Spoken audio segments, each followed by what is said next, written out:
اگلی آیت نمبر 50 میں حضرت عیسیٰ علیہ السلام فرماتے ہیں میں تمہیں بتاؤں گا کہ تم کیا کھاؤ گے اور اپنے گھروں میں کیا جمع کرو گے۔ کیا کھاتے ہو، کھاؤ گے تو نہیں ہے، میں تمہیں بتاؤں گا کہ تم کیا کھاؤ گے، نہیں کھاتے ہو،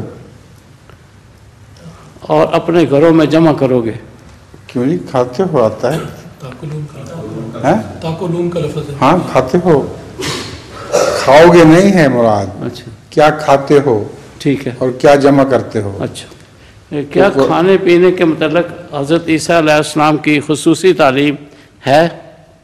کیا کھانے پینے کے متعلق حضرت عیسیٰ علیہ السلام کی خصوصی تعلیم یہ ہے کہ حلال چیزیں کھاؤ اور حرام چیزیں نہ کھاؤ، اور جو جمع کرتے ہو وہ بھی پس انداز کرتے ہوئے جو نیک حلال کھانا ہے، حلال رزق میں سے جو تم پس انداز کرتے ہو وہ جمع کرو، اس کے سوا تمہیں اجازت نہیں ہے۔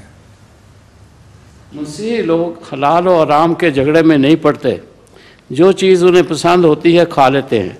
وہ کہتے ہیں کہ متی کی انجیل باب آیت 15 آیت 11 میں مسیح نے فرمایا ہے جو چیز منہ میں جاتی ہے وہ آدمی کو ناپاک نہیں کرتی، مگر جو منہ سے نکلتی ہے وہی آدمی کو ناپاک کرتی ہے۔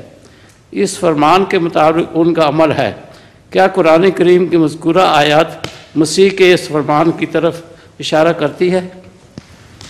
قرآن کریم مسیح کی باتیں جو ہیں وہ تمثیلی ہوا کرتی تھیں، تو ان کا مطلب یہ ہے کہ منہ سے جو بات تم نکالتے ہو وہ ٹھیک ہونی چاہیے، اگر وہ بات خراب ہوگی تو تم پکڑے جاؤ گے، اور جو منہ میں جاتی ہے یہ اس سے مراد کھانا ہو سکتا ہے، تو کھانے کی وجہ سے اگر وہ حلال ہو تو تم گندے نہیں ہوتے، لیکن اگر بات گندی کرو گے تو تم پکڑے جاؤ گے۔